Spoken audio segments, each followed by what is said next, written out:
Well, I think many of us think about our lives the same way that, you sit down at a theater and watch a play. You think of yourself as being an audience member to your life. Things happen to you, you observe them, you experience them. But they are happening to you. You're just the observer. From NCPR, welcome to Northwards. People, ideas, and conversations from and about Northern New York, Vermont, and beyond. I'm Mitch Teich. Support for the Northwards podcast comes from Joe Steiniger and Mary McDonald in support of the Adirondack Foundation, building stronger Adirondack communities. I remember when we first started seeing commercials for drugs, pharmaceutical drugs, prescription drugs on television. Products with unlikely names, but even more so, products to treat conditions that I didn't know existed. The one that jumped out at me way back when was something called generalized anxiety disorder. And I remember thinking back then, who is anxious all the time? Funny, I don't ask that question anymore. In fact, I kind of wonder who isn't anxious all the time. It seems like the last few years have been a roller coaster that's taken us from the heights of anxiety and plunged us into the valleys of fear and grief and left us hoping to reach that flat stretch of ennui. In some ways, it's maybe a little comforting to know that many of us are dealing with struggles and anxieties, whether they've emerged since the early days of the pandemic or they're long-standing traumas that plague our ability to cope in the world. But as useful as it is to know that we're not alone, what comes next? The NPR podcast and weekly show called The Hidden Brain is devoting the entire month of November to a series it calls Healing 2.0. Shankar Vedantam is the host, and he joins us now. Welcome. Thank you so much for having me on. So I perceive this, but is there evidence out there, actual evidence that we can put our finger on that says that this really is a more difficult, more anxious time than other times in the recent past? It's a great question, Mitch. I'm not sure there is a way to really test the question of whether this time that we're going through right now is worse than other times. I will just say anecdotally, it feels that way. It feels like when I read the news or I listen to the news every day, my heart feels heavy at the end of it. It feels like there's a lot of hurt and horror in the world right now. And I think it is true that the season, the time of year that we're in, it's a time of celebration and gathering, no doubt, but I think it's also a reminder to people about years gone by and about maybe friends and family that are no longer at the dinner table with them.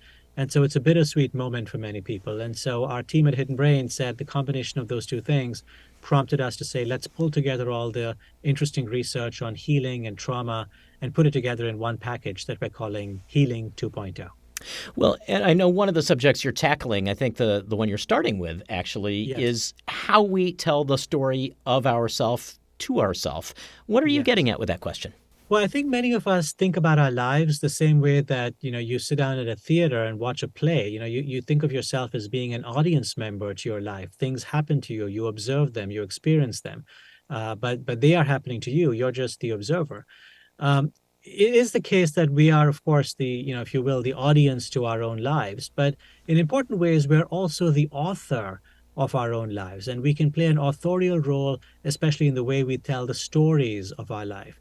So if you imagine your life as a novel or as a book, that life can be broken up into multiple chapters. And one of the important insights that we explore in this first episode, which we're calling Change Your Story, Change Your Life, is that where you put the chapter breaks in your life seems to play a profound role in your mental health and well-being.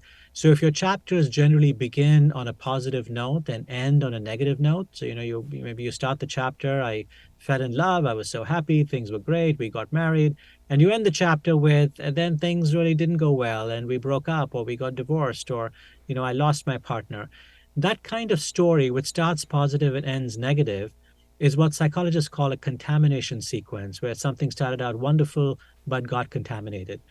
Instead of that, if we break the chapter so that we're starting with the negatives, we're starting with the things that didn't go well, and we end the chapters on ways in which we found the positive or things that new opportunities opened up to us in some ways. Psychologists call this a redemption sequence. And because all our lives have ups and downs, it's up to us to decide where we're drawing the chapter breaks, where we're putting the chapter breaks in our book. And the advice here is that the more redemption sequences you have and the fewer contamination sequences you have, as you look back and review the story of your own life, as you tell your story to yourself, to other people, the more redemption sequences you have, the higher your well-being and mental health.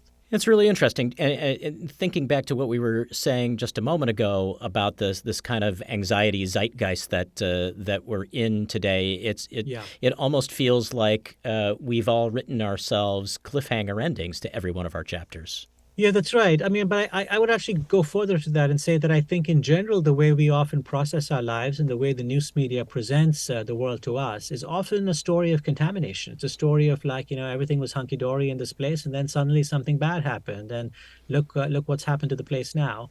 And yes, there's an element of surprise or suspense in that we don't know what's going to happen tomorrow. But often the story that we hear in the news is a story of something that has gone wrong and something that has emerged that has become bad. And I don't fault journalists for doing this. The role of journalists is to alert us when something is going on in the world that we need to hear about. But unintentionally, I think this has the psychological effect of telling us that we're living in a world where constantly things are breaking or going bad or in a terrible place and heading to a worse place. I don't think that's very good for our mental health. And ironically, even though I think we often tell those stories as journalists in order to engage people in the news and get them more involved, it almost has a paradoxically, counterintuitive effect of actually turning people off and making people apathetic or throwing up their hands and saying, what can I do about this? And I think what's true about the news is also true about our own lives. When we tell stories about our own lives that are constantly, harping on how something that was wonderful turned bad, I think we're doing ourselves and our psychological makeup a disservice. The series is titled Healing 2.0. Do Yeah. you look at is resilience a subset of healing in your mind? It is a subset of healing in our mind, where we certainly talk about resilience. There is an episode in the package that talks about the likelihood of resilience. And sort of in some ways, when you think about the long history of human beings, I don't mean over the last 10, 20, 30, or even 100 years, but if you look at over the many thousands of years that we have been on the planet, our story as a species is a story of resilience. We have overcome tremendous hardships, tremendous obstacles. It's been an uphill climb, for much of that way, and yet we are here, and we are the descendants of people who have survived. Our ancestors were survivors, which is why you and I are on the planet today. And so resilience is a very important part of the story, and in some ways, I think it's an undercounted part of the story. In that, I think many of us sort of imagine that we have more fragility than actually might be the case. There is quite a lot of talk, obviously, about mental health care access everywhere, but especially in rural places like the one from which I'm talking with you. Is there something to the idea of this series as giving people a place from which to start? I think that's right. I think that is our aspiration. Our goal is to try and present ideas that would be useful. I don't want to suggest in any way, shape, or form that what we're offering is a substitute for somebody who's a trained therapist. If people have serious concerns about their lives, if they're feeling like they're emotionally disturbed, you're not going to be able to solve those problems by listening to a podcast or a radio show. So I want to be humble in terms of what it is that we can offer. I do think that the messages and ideas that we're offering here can, in fact, be very valuable to people and valuable to people across a large spectrum, from people who have, daily annoyances and frustrations to people who have more serious problems.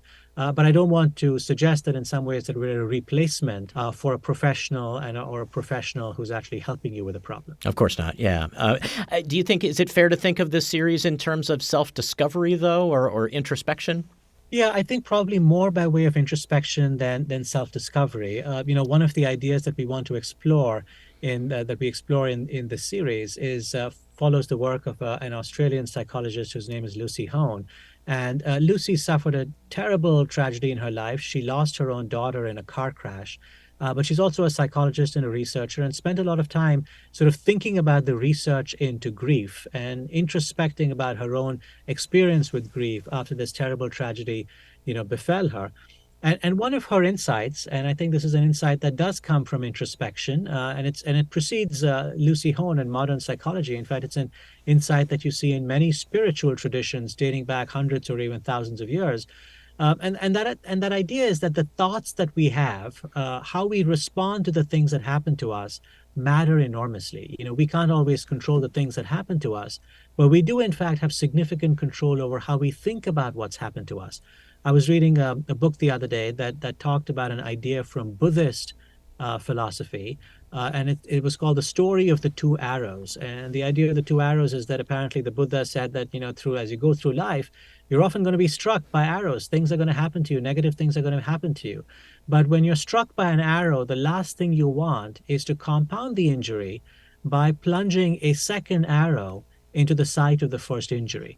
And yet that is exactly what many of us do. When we are struck by misfortune or by difficult things happening to us, we compound that injury through our thoughts, the way we think about this, through our regret and recrimination, our lack of self-compassion. And in some ways, the second arrow is not just, unnecessary. It's also in some ways especially painful because it's an arrow that's of our own doing. It's we have caused that arrow to happen. So I do think that in some ways, when we introspect, I think when we think about even the events that happened to each of us over the last day or two, any of us can think of moments when we had setbacks. Perhaps they were minor setbacks, but we can very quickly see how many of us reach for that second arrow and then plunge the second arrow into exactly the same spot as the first arrow, compounding our own suffering. So I think that's an idea that has sort of universal resonance, and it's a theme that I think occurs through many episodes of this series. Well, Shankar Vedantam, first of all, I wish you a holiday season as free from anxiety as possible, and I'm really looking forward to hearing this. Thank you so much. Thank you so much, Mitch. Really happy to be on. Shankar Vedantam is the host of the Hidden Brain podcast and radio show, which airs on NCPR Sunday afternoons at 3. The show's Healing 2.0 series runs throughout the month of November. That is all for this edition of Northwards. Before we go, just a reminder, you can always go through our back catalog of interviews by visiting the Northwards website at ncpr.org/northwards. And please recommend this podcast to a friend and tell them they can subscribe on Apple, Google, Amazon, Spotify, YouTube, or wherever they get their podcasts. Thanks for listening. Northwards is an NCPR podcast production. The show is written, edited, and produced by Mitch Tyke with digital production supervision by me, Ethan Shanty. Caitlin Kelly handles our social media, Bill Hanel is our digital director, and Doyle Dean is our production manager. Music is by the Wickmore Jazz Trio of Plattsburgh. To support this show and find more podcasts, visit ncpr.org. This is NCPR, North Country Public Radio.